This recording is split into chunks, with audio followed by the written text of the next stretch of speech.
બિસ્માર બનેલા માર્ગના વિરોધમાં ઝઘડિયાના હિંગોરિયાના ગ્રામજનોનું રસ્તા રોકો આંદોલન 3 કિલોમીટર સુધી વાહનોની કતારો લાગી। બારદારી વાહનોની અવરજવરના પગલે રાજપાડી અને નેત્રંગ વચ્ચેનો માર્ગ બિસ્માર બનતા સ્થાનિકો વિફર્યા હતા। ઝઘડિયાના તંત્રે દરમિયાનગીરી કરી માંડ મામલો થાળે પાડતા વાહન વ્યવહાર પૂર્વવત ચાલુ થયો હતો। રાજપાડી નેત્રંગને જોડતા માર્ગને દુરુસ્ત કરવા તંત્રને વારંવાર રજૂઆતો અને માંગણીઓ કરવા છતાં સમસ્યાનો હલ નહીં આવતા ગ્રામજનો વિફર્યા હતા। સવારના સમય દરમિયાન રાજપારડી નેત્રંગ માર્ગ પર આવેલા હિંગોરિયા ગામના સ્થાનિકો વિરોધ પ્રદર્શિત કરવા રોડ પર ઉતરી આવ્યા હતા અને નેત્રંગથી રાજપારડી અને રાજપારડીથી નેત્રંગ તરફ જતા વાહનો હિંગોરિયા ગામ પાસે જ આંદોલનકારી ગ્રામજનોએ અટકાવી દીધા હતા।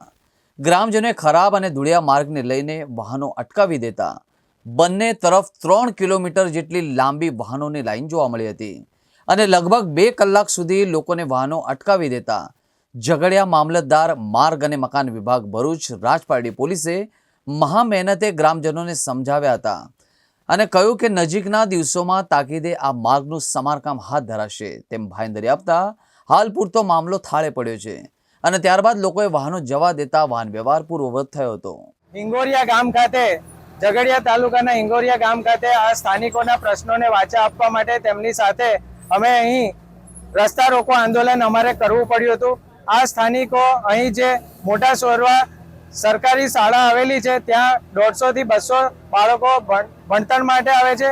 અહીં સ્થાનિક રહેવાસીઓ ધૂળની ડમરીઓથી પરેશાન છે, સ્વાસ્થ્ય સાથે ચેડા થાય છે અને અહીં ઓવરલોડેડ ગાડીઓ બેફામ જતી હોવાથી ઘણા બધા અકસ્માતો થાય છે અને તેમાં મૃત્યુ પામે છે। હવે આજે અમારે આ ચક્કાજામનો અમે જે કાર્યક્રમ રાખ્યો તેમાં અમારી માંગ અમે મૂકી હતી કે જવાબદાર અધિકારી આવે અને અમારી રજૂઆત સાંભળે, સ્થાનિકોની રજૂઆત સાંભળે અને ચોક્કસ મુદ્દતમાં અહીં કામ શરૂ થાય તે અમારી માંગ હતી। તે માંગને ધ્યાનમાં રાખી અહીં મામલતદાર શ્રી અમારી રજૂઆતને સાંભળવા માટે આવ્યા હતા અને ધર્મેશભાઈ જે આરએનબીના અધિકારી છે તેમની સાથે પણ ફોન પર વાત થઈ।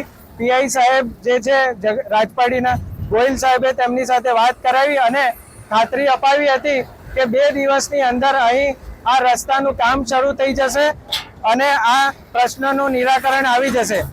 જો આ પ્રશ્નનું નિરાકરણ આવી જશે તો સુખદ એનો અંત અહીં જ આવી જશે, પણ જો આ પ્રશ્નનો અંત નહીં આવ્યો, 2 દિવસમાં કામ નહીં શરૂ થયું તો શનિવારથી ફરી ચક્કાજામનો કાર્યક્રમ કરવામાં આવશે। જય હિન્દ, જય ગરવી ગુજરાત।